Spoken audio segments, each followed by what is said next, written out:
রাজনীতিতে যখন প্রতিপক্ষকে ভোটের মাঠে হারানো যায় না তখন শয়তানের শেষ কৌশল হল রাজনৈতিক হত্যাকাণ্ড। গোয়েন্দা সূত্র এবং সাম্প্রতিক চাঞ্চল্যকর রিপোর্ট অনুযায়ী জুলাই বিপ্লবের অর্জনকে ধূলিসাৎ করতে দিল্লি ও কলকাতার সেফ হাউসে বসে একটি ভয়ঙ্কর হিট লিস্ট তৈরি করা হয়েছে।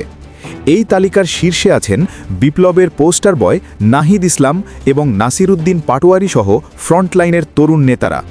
এই তরুণ নেতারা আসলে কোনো সাধারণ নেতা নন, এরা এখন একটি আবেগের নাম।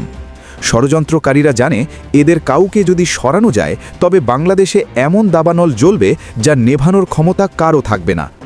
আজ আমরা উন্মোচন করব সাবেক স্বরাষ্ট্রমন্ত্রী আসাদুজ্জামান খান কামাল এবং ডিজিএফআই-এর সাবেক প্রধান জেনারেল আকবরের নেতৃত্বে গঠিত এই অপশক্তির জোট কিভাবে এক ঢিলে দুই পাখি মারার পরিকল্পনা করছে। দিল্লিতে বসে থাকা মাস্টারমাইন্ডদের পরিকল্পনা হলো একটি ফলস ফ্ল্যাগ অপারেশন।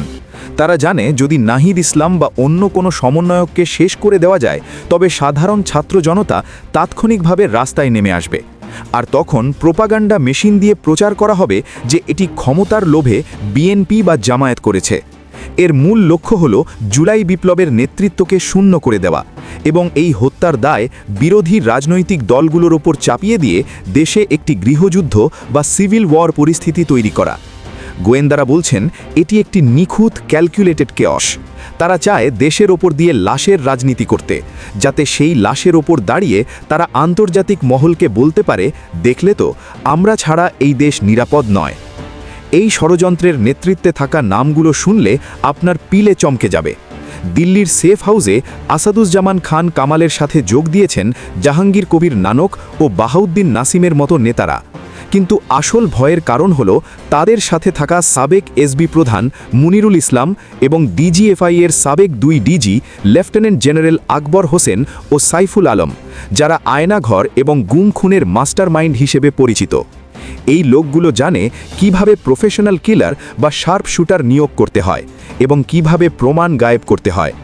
নিরাপত্তা বিশ্লেষকরা বলছেন যখন রাজনৈতিক উচ্চাকাঙ্ক্ষা আর দুর্নীতিগ্রস্ত গোয়েন্দা কর্মকর্তারা হাত মেলায় তখন তা এক মরণঘাতী কম্বিনেশনে পরিণত হয়।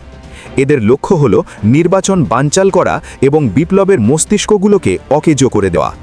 গোয়েন্দা রিপোর্ট বলছে এই মিশন বাস্তবায়নের জন্য ওপার থেকে প্রফেশনাল হিট স্কোয়াড এবং দেশের ভেতরে ঘাপটি মেরে থাকা স্লিপার সেলগুলোকে ব্যবহার করার চেষ্টা চলছে। যশোর, সিলেট এবং ময়মনসিংহ সীমান্ত দিয়ে বিস্ফোরক এবং ড্রোন সহ ঘাতকদের অনুপ্রবেশের আশঙ্কা করা হচ্ছে। এই হামলাগুলো গতানুগতিক হবে না, এখানে ব্যবহার করা হতে পারে স্নাইপার অ্যাটাক বা ভিড়ের মধ্যে লোন উলফ হামলা। তবে আশার কথা হল বাংলাদেশের গোয়েন্দা সংস্থা এনএসআই এবং ডিজিএফআই সতর্ক অবস্থানে রয়েছে। এই নীল নকশা ফাঁস হওয়াটাই প্রমাণ করে যে সরকারের কাউন্টার ইন্টেলিজেন্স সক্রিয় আছে। ইতিমধ্যেই বিপ্লবের ফ্রন্টলাইন নেতাদের বিশেষ নিরাপত্তা ব্যবস্থার আওতায় আনা হয়েছে। সরকার জানে নাহিদ বা নাসিরের ক্ষতি হওয়া মানে রাষ্ট্রের স্থিতিশীলতা নষ্ট হওয়া। ষড়যন্ত্রকারীরা একটি বড় অঙ্ক কষছে। তারা ভাবছে নেতাদের শেষ করলে বিপ্লব থেমে যাবে, কিন্তু ইতিহাস বলে নাহিদ ইসলাম বা নাসিরুদ্দিন পাটোয়ারির মতো কারো ওপর হামলা হলে তারা আর কেবল নেতা থাকবেন না, তারা হয়ে যাবেন জাতীয় শহীদ। তখন সব বিভেদ ভুলে পুরো জাতি এক হয়ে এই অপশক্তির বিরুদ্ধে ঝাঁপিয়ে পড়বে। রক্ত সবসময় ভয়ের কারণ হয় না, রক্ত কখনো কখনো বারুদ হয়ে বিপ্লবের দাবানল জ্বালিয়ে দেয়। জুলাই বিপ্লব বুলেটের সামনে বুক দিয়েই সফল হয়েছে। এখন পলাতক স্বৈরাচার আর তাদের বিদেশি প্রভুরা সেই পুরনো বুলেটের ভয় দেখালেও কোনো লাভ হবে না। দিল্লির সেফ হাউসের ওই ব্লুপ্রিন্ট বাংলাদেশের অলিগলির প্রতিরোধের কাছে টিকবে না।